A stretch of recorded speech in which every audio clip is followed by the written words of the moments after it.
And this is Life Without Sports, back-to-back editions. We had one yesterday with Josh Wessel, I'm Mike Pacheco, John Meterparel, coming to you live from his basement in Sharon, Mass, right? I'm in the upstairs office in Charlotte, North Carolina, but we're glad everybody's watching us here as we try to get through the pandemic day by day. It really has changed how we do things. But the good news, John, and I know we'll talk about a bunch of different things today, and I know sports icons is a big topic we'll get into today, listing the top 16 sports icons in Boston history. And I actually kind of just jotted down a quick NCAA type pairings, and it was hard. It was hard. Well, we got to get in the RPI and the strength of schedule. That's right. It's like celebrity, salary, that whole thing. Bobbleheads. But this is going to be a tease, though. Yes. What we want to do on Life Without Sports is we just, we are like literally, first of all, we're exhausted because we're doing back-to-back shows. 2 days in a row. Totally exhausted. I'm going to need to sleep for 12 hours. Yeah, that's right. So, but we want to solicit viewer response to this. Yeah. For those of you in the Boston area, New England, or outside, whoever, you could be in Mecklenburg County in North Carolina. Yeah. That doesn't mean you're not a Boston sports fan. Think about it and mull it. You like to mull. Mull. Your top 16 Boston sports icons. Yeah, no, it doesn't necessarily mean the best athletes. It just means best icons. What's the definition of icon? When I think iconic, I think Vin Scully in Los Angeles. Right.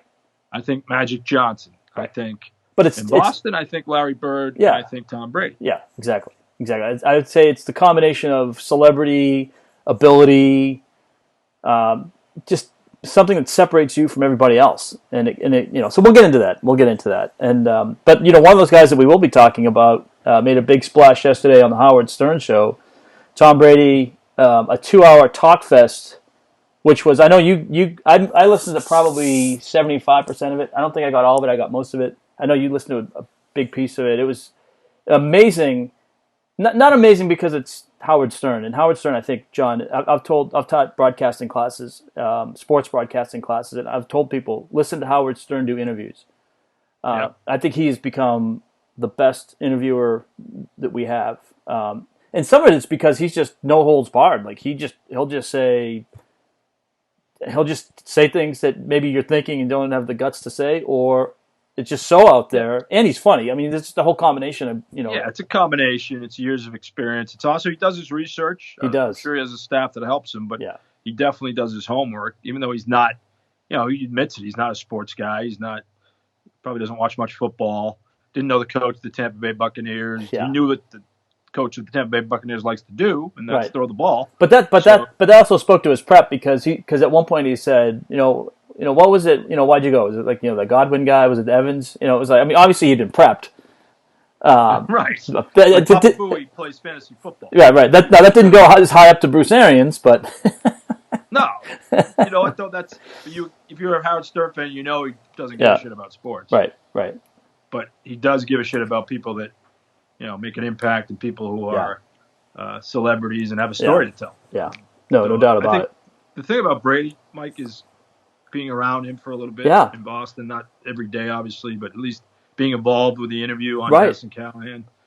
And John and Jerry obviously did all of it. But I always felt like he was authentic. Yeah. And he, even on days when he really wasn't that great, he was groggy and his phone was terrible, and he had Derek Jeter-like Wi-Fi issues. But you could always tell he wanted, he felt like it was important to him.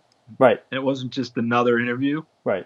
Even, he faced the music. He was insightful. He was talked about his family. He talked about things that, John and Jerry did a really good job with him, like they always did. But so I thought Brady and Stern would be a good match. Yeah. Well, and if come to find out, he's a huge Stern fan.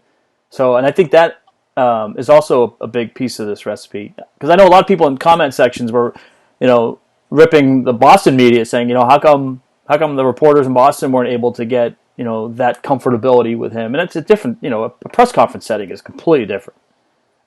Even the advantage that you guys had with Dennis and Callahan was, you had the one-on-one relationship with him, so that kind of stepped what you guys did above what everybody else does. But you're not going to get that level of comfort and forthcoming and when a guy's up on a podium. No, the podium's useless. For the most part. Sometimes guys will give you something, but it's more often than not that you get, the company line. Yeah, it's the horde mentality, which doesn't happen as often now, with people surrounding players in a locker. Right. You used to go to Luke Kuechly every day and talk about the good old days of Meterparel. That's right. But at least Luke, he might not give you a tremendous amount, but at least he talked to you. Well, he was sincere in his answers. He was sincere, yeah. You don't get that a lot, and sometimes, and there's a fairness to this. Sometimes, rightly or wrongly, guys feel like they've been burned, so they're very cautious about what they want to say. And then some organizations are more, obviously everybody in New England knows what the Patriots are like. You're kind of encouraged not to show personality in interviews, or at least not give up any state secrets. And sometimes one of the greatest horde moments happened in Charlotte. Yeah. And it was, I think, right before you got to Charlotte. You've been there, 40 years? Seems like 40. It seems like 22 years. 23? Yeah. 22. So right before you came, Shea Griffin, who was a colleague of our buddy Shea. And Mark Yarbrough. Yeah. And I was not privy to this. I don't know why I wasn't there, but Jim Mora did his Saints tirade. Yes. And we didn't do diddly poo. Diddly poo, yeah. And you can hear Shea giggling and starting to laugh, holding the mic up, holding the WFNZ mic, and literally audibly giggling. And yeah, I don't know how he poo. Break out in full on laughter. I think he did it afterwards. He probably did, yeah. That was a moment where you value as a reporter, because those don't happen often. No. God. And that was 1996 when when people were still doing that. Right. And that was valuable. I used to bring, as you know, a Marantz to the games, where people don't know it's a big recorder. Yeah, it's basically a giant cassette recorder. Yeah, I'd lug it to the games, and I'd get sound, and I'd bring it back to the studio and cut it up, and then they'd have it for the next morning. Yeah. So that's ancient now. Ancient. Yeah. Well, in the technology, obviously, because now you actually record onto an SD card, and you can email it.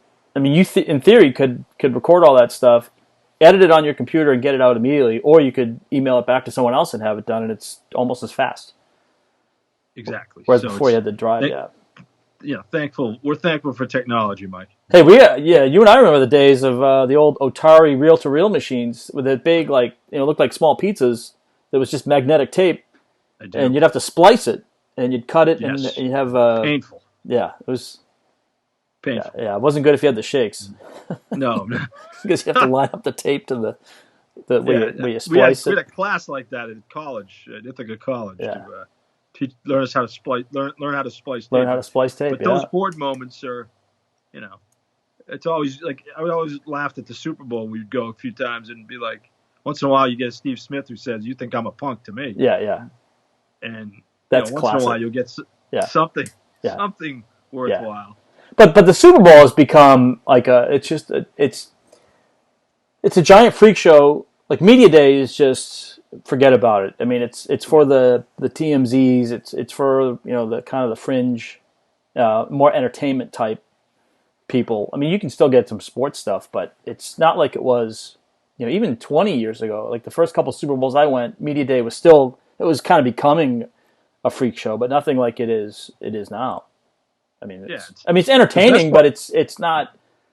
The when you have the media availability during the week is when you kind of get the most stuff that you want. And now it's not even on a Tuesday; it's a Monday night now. They do the primetime thing. Yeah, it's a big show, everything else in the NFL. But the best part about Media Day is people walking around, like the offensive coordinator might be walking around, or right. special teams guy that no one ever hears from, or you might get a story here and there. From those types of guys. But Brady has always been calculated a little bit, maybe subconsciously. I don't think he does it. I don't think it's been like, here's your media plan, Tom. Here's what you have to say. Right. Here's what you have to do. I just think it's the way he is. Well, he's a little introverted, which is kind of funny. You wouldn't think that, but I think he's willing to share to a point, and I think he understands where that line is. And to your point, I don't think it's manufactured. I think that's just who he is. I definitely think it is, and I think the beauty of yesterday's interview was Stern has the ability to make a guy or a woman feel comfortable. Yeah. And make them open up. Right. And yeah, I read his book, Howard Stern Comes Again. Yeah. You stole your title, Mike. Mike Pacheco Comes Again. Yeah. Nice. I know you're working on a book. But yeah. I'm not sure you can use that title. Yeah. Yeah. I'll have to change that. Yeah. But one of the telling quotes from that book was Amy Poehler saying during one of the interviews, "I can't believe I'm telling you this, but you're Howard Stern, so here I go." Yeah. Yeah. I think a lot of people, that's his goal for every interview. Sure. I teach, you teach. I tell my classes, always try to find something I don't know. Yes. Tell me something I don't know. Right. Tell the audience something they don't know. Right. Connect. Make that connection. He does. Yeah. And he does it better than anybody. But you're right. I mean, it's the years of that experience, but I think it's also the ability. He'd be driving to work. Tom Brady would be driving to work, and he'd be listening to the Stern Show, and he'd talk to Josh McDaniels and Brian Hoyer, and be like, "Hey, did you hear what Stern had to say?" I mean, that having that connection is priceless. It is. And a couple, but I mean, the startling, not startling, but what I thought was the interesting takeaways from the interview was, number one, and to toot your horn for a second, you called it. I mean, you told me even off the air, we had conversations of a year ago, and you'd be like, "Yeah, Mikey, I don't think he's coming back. Like, I think he's done." And sure enough, I mean, that's what he said in the interview, that he kind of knew going into the last season that was going to be his last hurrah in New England. Yeah, I think it was. He had set in his mind that he didn't want to deal with it anymore here. Yeah. I think he just had it. I think he kind of underplayed his relationship with Belichick. I think it was good that he said that they don't hate each other necessarily, but I think in the past they have. I think it's gone up and down. I think this year was probably more down than up. But don't you think it's probably one of those things, like in 5 years, like maybe some of the bitterness towards the end goes away, and it's not that they're buddies, but maybe there's more of a appreciation for what transpired. Yeah, I think so. And I liked his comment about, when Stern asked him, "What about hey, don't you want to stick with the Belichick? Isn't it about you not needing him and him not needing you?" And Brady's like, "That's a shitty argument. I don't care about that." And we needed each other, and that was very political. But he's right. They were good for each other for 20 years. Absolutely, because it was synergy. And name me the last coach-player relationship that was like that. Yeah, I mean, it's hard to. Yeah, it's hard to. Montana and Walsh. Yeah, probably. But guys don't stay with one team anymore like Brady. Delhomme and Fox. Delhomme and Fox. Yeah. That's a close second right there. But it's funny though. That was Jake Delhomme was the right guy at the right at the right time at the right place for the right team. He was. And but they're limited though. It's a limited shelf life.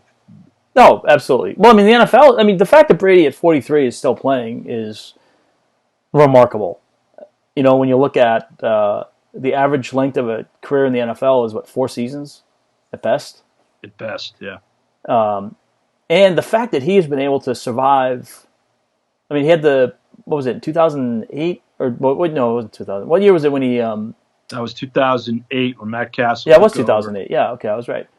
Tore his ACL. Yeah, but that's really been the extent of his. Except for having a giant purple testicle. I mean. Well, he's only human. We've all had that issue. Some of us are still dealing with that issue. So. Wow. Tom, I recommend ice. Yeah, ice it. But how about that? Ice. Oh gosh. Maybe a little therapy now and then. Yeah. Good Lord. Tell me that's not a classic Curb Your Enthusiasm. Oh my God. Just and could have he's had a few of those with doctor office visits. Oh my God. Yeah. Well, and the other, because we should probably call this tangential radio, but I was watching a couple of season 2 episodes of Seinfeld today. I was making lunch and it was on, and I've been watching a lot of Curb Your Enthusiasm over the last 2 years. Mostly the last 2 seasons, but like you, every now and then I'll dip into a previous season, And I can't tell you the last time I really sat down and really paid attention to a Seinfeld episode, because I think it's good to have that experience of watching Curb Your Enthusiasm, and you really see Larry David's process and how he does things, and then you go back and you watch George and just how magnificent Jason Alexander was in that role, because you can actually see. I mean, I can't. You can see Larry David doing what George is doing in real life. Yeah. You can. It's classical. It's like a master act, and it's masterpiece theater for stand up. But it's almost, when you're reading a book, and I don't know if maybe but sometimes when I'm reading a book, you kind of play the characters in your head a little bit, so it's like I'm watching Jason Alexander do this, but I'm hearing Larry David doing the it gets better with age. Yeah. But Brady was, speaking of getting better with age, I think there's definitely some takeaways, some lightning rod moments. Everybody's talking about the Giselle situation and their marriage, and People Magazine. I'm sure I'll be all over that this week. And I saw in the New York Post, and they capitalize on those little moments. But there's also some telling football moments where, you knew it, but you never heard him say it. Right. Like I don't throw to receivers who can't get open and don't know the playbook. Yeah. I'm looking at you, Donald Hayes, and Joey Galloway. Yeah. And Chad Johnson. Right. Chad Jackson. And, any number of Reggie Wayne, Hall of Fame. Yeah. Couldn't cut it. Yeah. So, I mean, there's any number of guys. N'Keal Harry last year. Yeah. He has high expectations. He's like you, in a booth. Yeah. High above Knight Stadium. That's right. Yeah. Working in a 25-year-old. Right. Yeah. And don't only talk when I ask you a question. Right. Speak only when spoken to. Exactly. Yeah. That's fine. I thought that was those moments were like, okay, I get it now. Yeah. I thought that it was just kind of, I don't know if refreshing is the right word, but it was just interesting how he did open up and mention the letter that Giselle wrote to him and said, basically, you're not pulling your weight, so you got to start doing stuff around here. And then, haven't we all had those conversations? Oh yeah, no, absolutely, right, honey. Right, honey. Where are you, honey? Yeah. So I had to do the dishes last night. Thanks, Tom Brady. Thanks. No. To do. Yeah. No, actually, I've been doing a lot. In a pandemic, here's what not to do. Yeah, your excuses in a pandemic are pretty. It's hard to get around doing some stuff during the pandemic, right? Because what's your excuse? Oh no, I gotta watch. I gotta watch Tiger King. Sorry, I can't do the. No. Can't cut the lawn today. The '84 Tigers are playing the Padres in Game 1 on MLB Network. Yeah, the Knights are playing opening day from 2 years ago. I gotta watch that on Facebook. Yeah, I think that's the everyman Tom Brady moment. That they have marital problems like everybody else. Right. And he addressed it, and right. To his credit, it seems like it's evened out a little bit. So, but even John, when he was talking about how he gets set up on a date with her, and then they have a good first date, things a couple dates, things are looking good, and all of a sudden he gets the phone call from Bridget Moynihan saying, "Hey, we're having a kid," and now it's like, "Hey, Giselle, things are going great. I'm having a kid." I mean, the fact that they were able to work through that too. I mean, it's just I don't know. I think. A lot of times, and I'm not saying you and I do this, but I think sometimes people, the general public, you do put celebrities and superstars and icons on different pedestals, and when it boils down, they still put their pant legs on, one leg at a time. They still have to take their kids to school. Maybe if the nanny's on a day off, but there's still like everyday issues. I know what that's like. I know you do. That's a labor of love, Mike. That is a labor of love. So it's hello to old nanny Franzi, not old nanny, but I'm sure she's watching in Germany. Yeah. All right, Franzi. We're international, Mike. Yeah, good. We need to get those ratings up. Yes, we're gonna go to Celeste now in South Africa. I got any number of nannies worldwide who can watch Life Without Sports. Hey, we're big in South Africa. we're big at you and Gary Player are very. That's right. Are neck and neck. Neck and neck. No, you imagine having that moment and you're just getting hot and heavy with Giselle and Bridget Moynihan calls you and says, "Oh, slip one by the goalie." Yeah.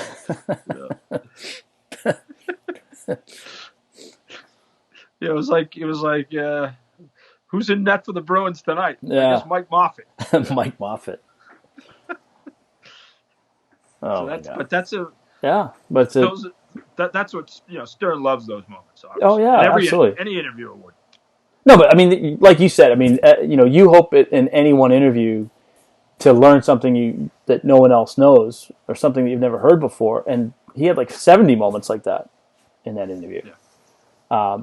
No, it was good, and the other thing I thought was interesting too was, and this is a credit to Stern's people, is Howard asked. I mean, like, great, he's a great interviewer, no doubt about that. But it was interesting that, like, he was, even though he's not a sports guy, he was able to kind of weave in some stuff that would be interesting to people who followed sports, not just Patriots fans, but people that are fans of Tom Brady, that or fans of the NFL, and just kind of the inner workings.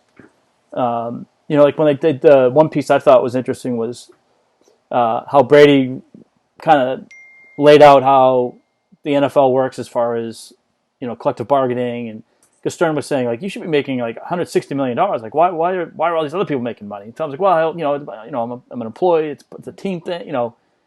Yeah. Because Howard's thinking of is like, I mean, he has a team, but it's a pyramid. Negotiate with Mel Karmazin, right? And that's it, right? I mean, Howard's responsible for a lot of people, but it's about him. I mean, it's he's built up this body of work. He's earned that right to negotiate. But there are a lot of people that are under him that depend on him having success. It's similar but different, right? I mean, there's a lot of people that work for the Patriots that depend on Tom Brady's success. But Stern's an ultimate quarterback, and Brady's an ultimate quarterback. Yeah, that's a good way to put it. Yeah, with different business structures. Yeah. And I guess Robin Quivers would be, I don't know. Who do you think? Steven Gostkowski? I don't know. That's a good. Yeah, that'd be a good point. If it's the summer material in April when we're, what positions would Stern people play on a football field? Baba Booey would be Dan Copen. So, by the way, next time you're in Rhode Island, Mike, and there is the pandemic is lifted, you have to go to Dan Copen's craft brewery. Really? Yes. Where's that? That is, I believe, in East Greenwich, Rhode Island, which is, it's kind of the Lake Norman of Rhode Island, but certainly a good spot and a worthwhile spot. Yeah. When you put your glasses on, you do look professorial when you put your glasses on. Yeah, I look. These are my reading glasses. Who texted you? Was that? That was the Arlington crew. It was the Arlington crew. The Arlington crew's texting you. Was that Bobby Bongiorno? No, it's not Bobby Bongiorno. No, it's not the former Arlington police officer that pulled you over for banging a U-turn at Arlington Center. That was a classic. Hey, I know Mike Pacheco moment. Yeah. And got me out of the ticket. Got you out of a ticket. So but did I see any of that money? No, I did not. No, you did not. No, I did. I think I got some Swedish fish one time. Yeah. I think there was some gratitude there, and maybe definitely. I know there's gratitude. I like giving you a hard time. An occasional sweet tea when I visited Charlotte. That's right. Yeah.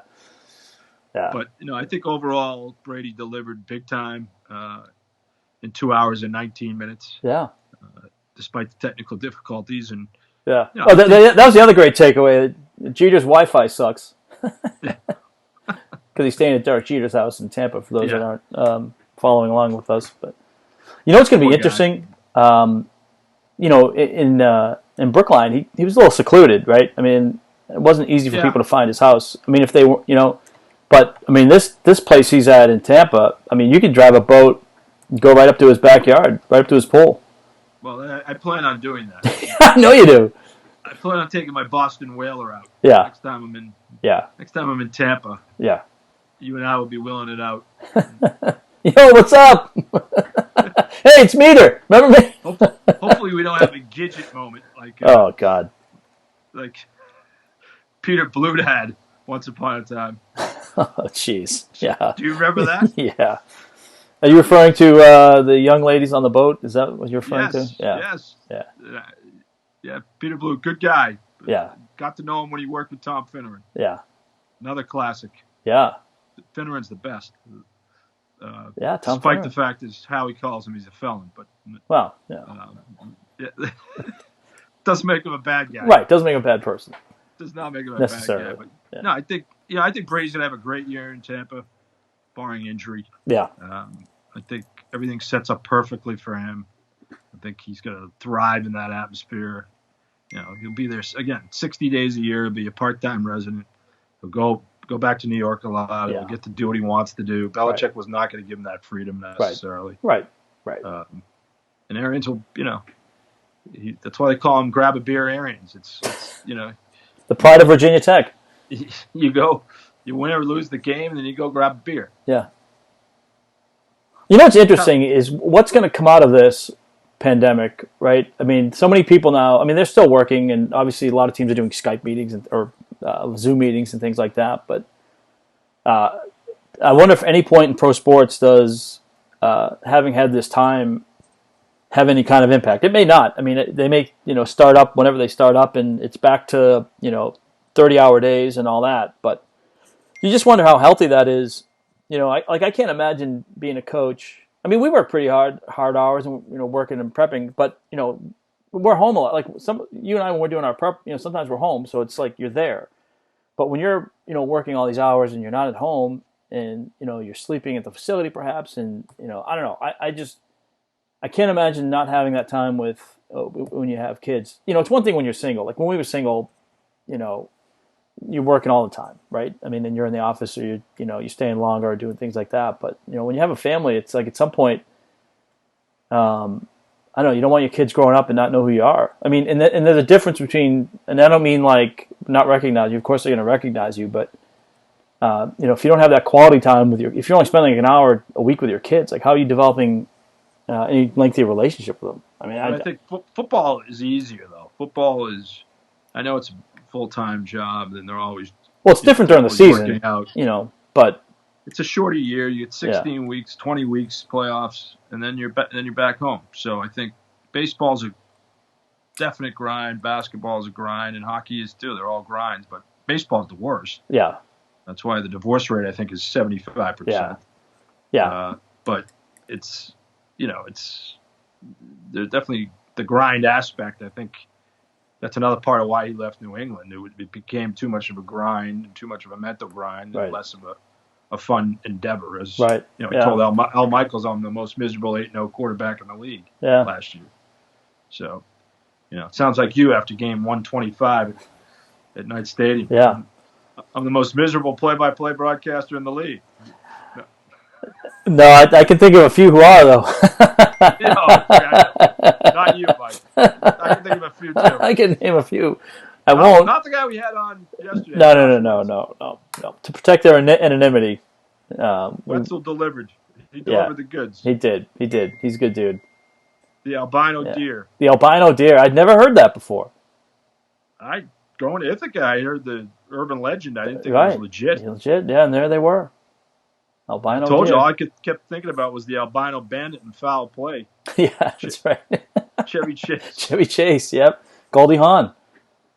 One of the classic movie hallmarks of your. Oh my God, yeah. But that's a funny thing though. Like when we, the other night, John saw Major League for the first time. Now he's almost 14, so I figured, there's some inappropriate language for kids, but he's heard it all. I mean, he's old enough now where it's not that bad. And he watched 5 minutes of it and loved it. He thought it was great. Watched the whole thing. That's great. But we had those experiences, I think, because we didn't have, all these Netflix and Amazon Prime and nothing. No, but I mean, you could get lost just watching channels in Dale Dorman. Dale Dorman, yeah. Sonny Joe White. Uncle Dale. Dana Hersey in the movie Loft. Dana Hersey. But we watch, Poseidon Adventure with my father. Right. Sunday night. Yeah. Here comes The Longest Yard.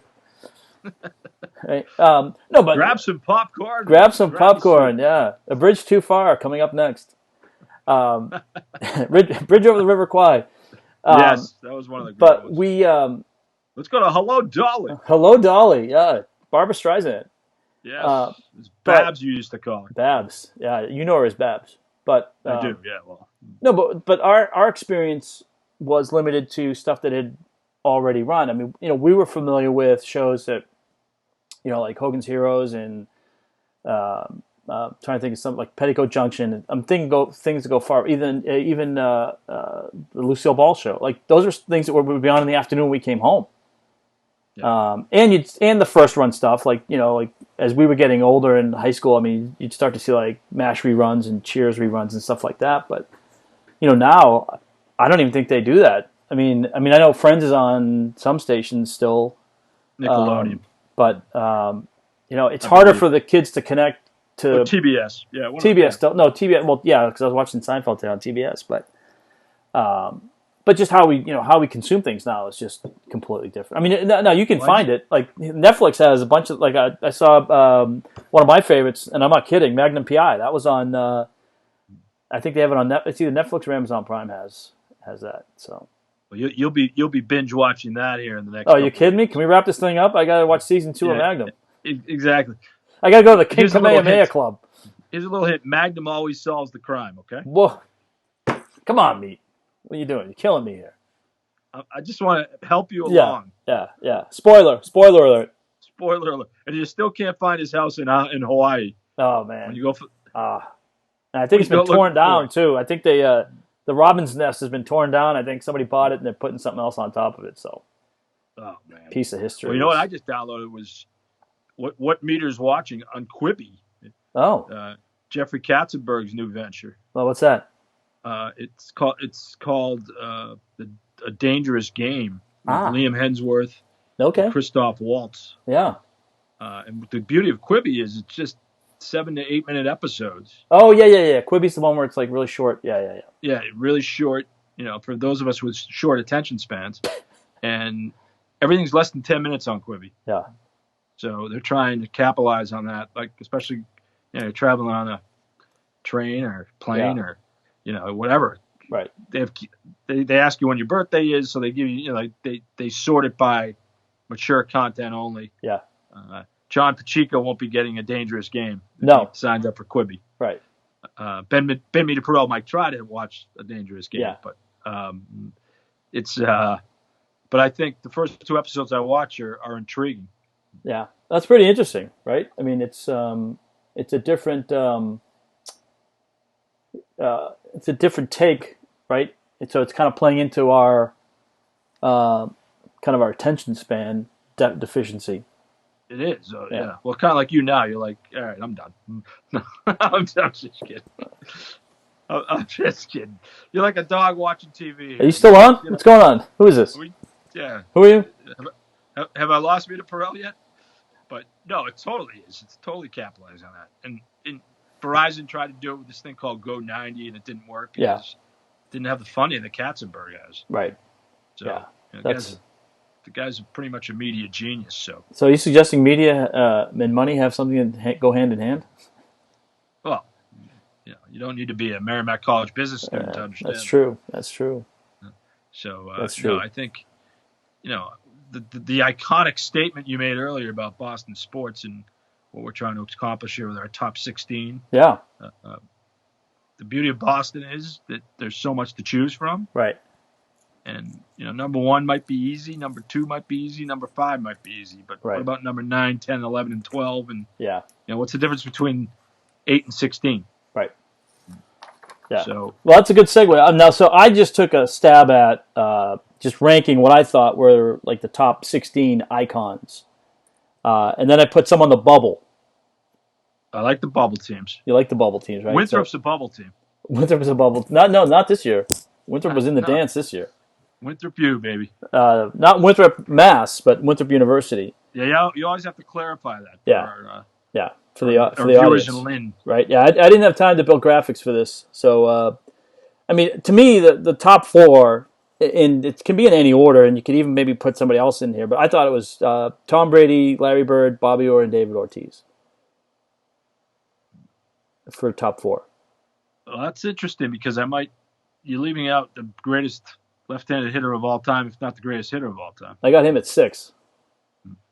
You got Williams at 6? So I got Bill Belichick at 5, Williams at 6, Bill Russell 7, Red Auerbach 8, Jim Rice 9, Rob Gronkowski 10.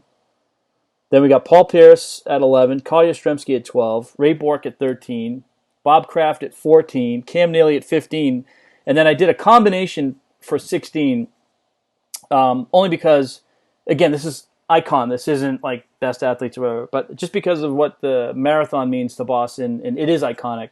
I just thought of Bill Rogers and Joan Bonnet Samuelson, so I kind of comboed them as a 16 seed. Yeah. See, now you give me a little NPR there at the end. I did. I went a little Channel 2 on you. You went a little Channel 2, yeah. WGBH. Well, thanks. I'm Jim Brady with more. Now, my first 4 out were Marjorie Egan. Marjorie Egan, yeah, Jim Browdy. No, that's the cable news, right? So I had Pedro Martinez, Steve Grogan, Roger Clemens, and Carlton Fisk as my first 4 out. And right behind there was Gino Cappelletti. I think you might have to. I think you're missing some recent Patriots. I think the Patriots. I mean, think about their 20 years success. I think you're missing guys like who do you consider a Patriots icon? Would you put? I don't know. Think about defense. Think about is Teddy Bruschi iconic? Is Ty Law iconic? Yeah, that's fair. I think I did skew old. I skewed older on the rest of this list. You're absolutely right about that. You skewed a little old. You skewed a little really older on Boston Billy Rogers and Gino Cappelletti. Yeah. If you threw a Rob DeCastella in on me or a Alberto Salazar, that would really be a. But they weren't like Boston people, though. No, I know. No, hey, I was going to put Rosie Ruiz in there too, but I did not. I think your list is a good one. Again, that's the beauty of this. You can argue it. Absolutely. No doubt about it. So I think what we'll do, Mike, is publish this on Twitter. Give your Twitter address. So it's at Mike Pacheco 81, and John is yours is tough. Yours is at John Meterparel. No, it isn't. No, it isn't. Oh, it's at Meets Tweets. That's right. Now you confuse the audience. Yeah, no, at Meets Tweets. At Meets Tweets. Yeah.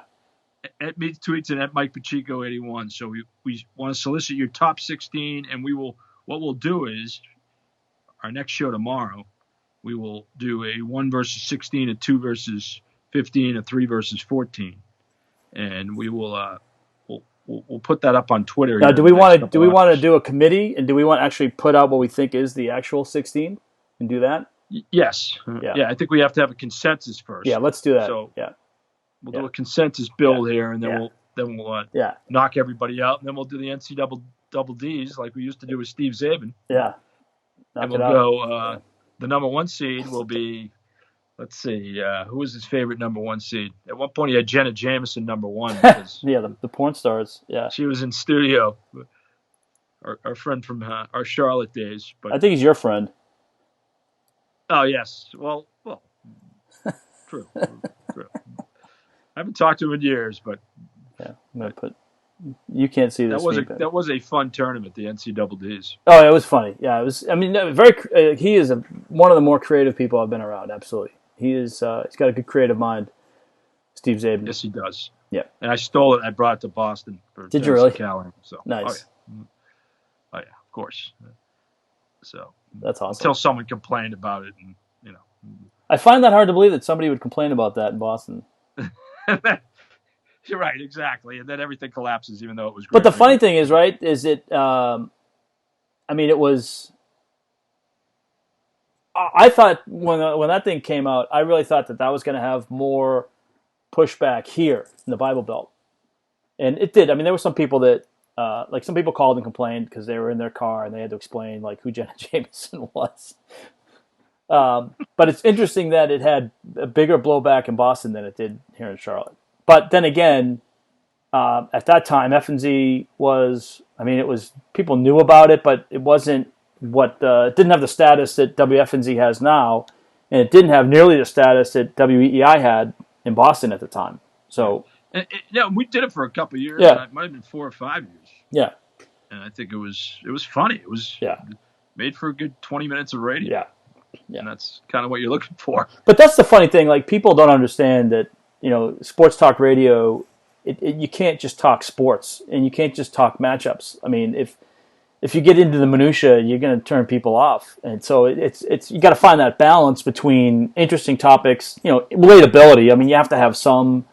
It does have to come back eventually to sports, but the phrase back then when you went to Dennis and Callahan, the buzzword in the industry was guy radio. Right. So that's why a lot of that worked, and it's still to some extent it's still that, but it's radio is a I don't know that Howard Stern. If Howard Stern like magically disappeared from the face of the earth, like never existed, and came in today, I don't know that anybody would have the guts to put him on the air. Yeah, it's true. It's a great point. I think he rose through the ranks with much turmoil. Lost his job a few times, but he also came at a time where there was more. Well, first of all, more independent ownership in radio. Oh, big time. So people was in Hartford, for 3 years. He was right. No, but people were willing to take a chance on him because of his ratings.